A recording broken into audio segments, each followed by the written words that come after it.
kamera aurrean Aimar Etxeberria dugu, bera Flandesetik etorri berria da, izan ere, junior mailako munduko txapelketa lehiatu da txirrindularitzan. Eta lehenik eta behin elkarrizketarekin hasteko Aimar konta iguzu, nola lortu zenuen txapelketa honetarako sailkatzea? Azkenean txapelketa honetan egotea, denboraldiko osoaren garaipena izan da.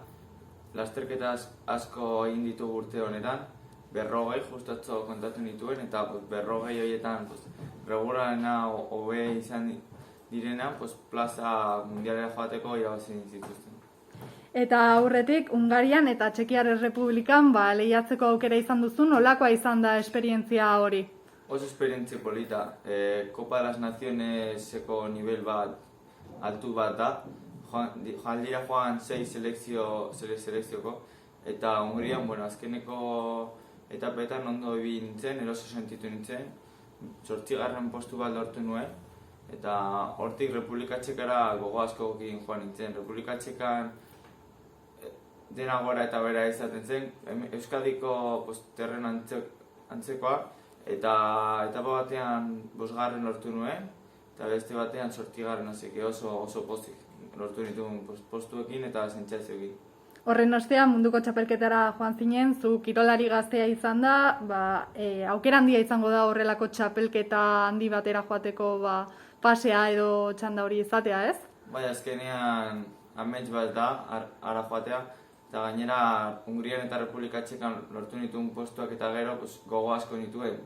Pentsatzen nuen postu hon bat lortuak nuela, fizikoki inoiz baino behen nengoen, eta pixka zortze txarra izan dut, baina jazta gaztea gara, horria pasabar dugu eta horren urtean pentsatzen. Horixe da, Flandesen 2 modalitatetan lehiatu zinen, batetik erlojupekoa eta bestetik ordekakoa. Ez dakit ze modalitate horietakotan sentitzen zaren zu erosoen edo zein gustatzen zaizun gehien? Azkenean hemen dauden erlojupekoak, aurten Euskadiko txapelketa irabazi nuen, baina azkenean hemengo erlojupekoak gora berakoak dira, eta hango erlojupekoak lau dira, eta niri erlojupeko on bat egiteko gora bera izan behar dituzte. Horregatik gustatzen zait pixka gehiago errepidea hobe ematen zaitzen. Horixe da, azken finean herrialdez aldatzen zarenean, paisai aldatzen da, eta zuk ondo azaldu duzun moduan, ibilbideak ere aldatzen dira, handena laua da, nola moldatu zinen ibilbide mota berri honetara egokitzeko? Azkenean beldurra, hemen 42 kilometro dura dijoaz karrerak, eta hemen 52.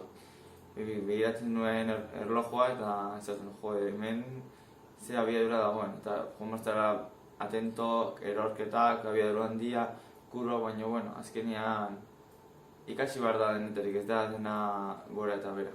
Eta ez dakite erraza ote den, hori txapelketaren aurretikan urduritasun horiek kontrolatzea edo nola moldatu zinen horretarako? Azkenean ni autoexigentea naiz eta hemen Euskadiko txapelketetan ere asko eskatzen naiz niretzako. Orduan, parte horregatik bastante ondo eramaten dut. Nago presioa ere ondo eramaten dut, así que pozik. Parte horregatik ondo ez dut izan gau txarrerik. Eta erlojupekoaren kasuan, arazo mekanikoak izan ziren arazoriek, ez? Zer gertatu zitzaizun? Bai, erlojupekoan azkenean 22 kilometrokoa zen, eta 17. kilometron izan zen, hartu nuen batxe bat azkenean zoaz hain dena ematen, hartu nuela batxe bat ez nuela ondo ikusi, eta katea atera zidan. Gero katea sartu ginen, justu pasazidan beste txirrindulari bat, eta kotxetik esaten zidaten joan banintzela 15 metrora, aurrela joaten ginen, baina gero esan ziguten 25 metrora joan ginela eta deskalifikatu zidaten, baina azkenean berdin ez katea atera eta gero lortuko genuen postua oso atzeko izango zen. Eta ordekako proban berriz erorketa bat izan zenuen, ez dakit minik hartu altzenuen edo nolakoa izan zen erorketa hori? Azkenean zirkuitoa kurba asko zituen eta kurba batean erori nintzen. Ez nu besoan pixkat mina daukat oraindik, baina espero dugu ezer ez izatea. Eta ere biziketa naukan dena patilla doblatua biziketa zuen ondo aldatzen, orduan pues, munduko txapelketa bukatu zen. Eta oraingoan bezala, gauzak nahi bezala ateratzen ez direnean, nola kudeatzen duzuzuk? Nola egiten diozu aurre egoera horri?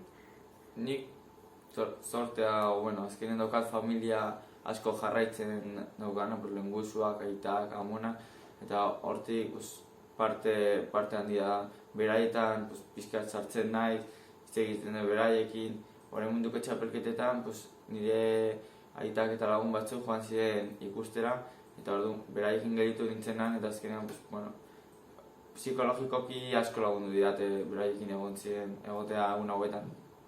Eta nahiko zenuken bezain ona izan ezarren esperientzia, imaginatzen dut zerbait ikasteko edo datozen probetarako zerbait ikasteko aukera izango zenuela, ezta? Hori da, azkenean lasterketa hauetan esperientzi asko irabazten da, eta hori pentsatu behar dugu, azkenen gaztea garela eta esperientzia irabazten joan bar garela. Futuro, aurrerago profesionalak iristeko esperientzia izan behar da. Eta txapelketa ez gain, Flandesen giro aparte izango zenuen, ez? Jende asko ezagutzeko aukera eta maila altuko kirolariak ezagutzeko aukera hori, ez? Bai, izugarria, azkenean profesionalekin ginen Espainiako selekzioan, eta goratzen dut momentu bat oso ondo joan ginen zirkuitoa ikustera, egin ginen pixka esprine batzuk gorputzatik aktibatzeko, eta gelditu nintzen Aranburu eta Gorka Izagirraren ruedan, eta esaten, duela gutxi hauek telean ikusten edo Hondarribiko salidan Vuelta al País Vasco ikusten, berantziaten argazki bat atera eta orain justu beraien errueda, así que oso sentsazio polita. Eta datozen urteetara begira munduko txapelketa honetara itzultzeko aukerarik ikusten alduzu edo nahi halko zenuke? Saiatuko dugu, azkenean nik asko eskatzen dut niretzako, orain sub-23 mailara pasako naiz, lehen urtean zaila da, baina dena emango dugu lortzeko, izan gara lehen urtean pixkat ikasi behar dugu, eta hori baina nik uste dut paperona aldegula egin.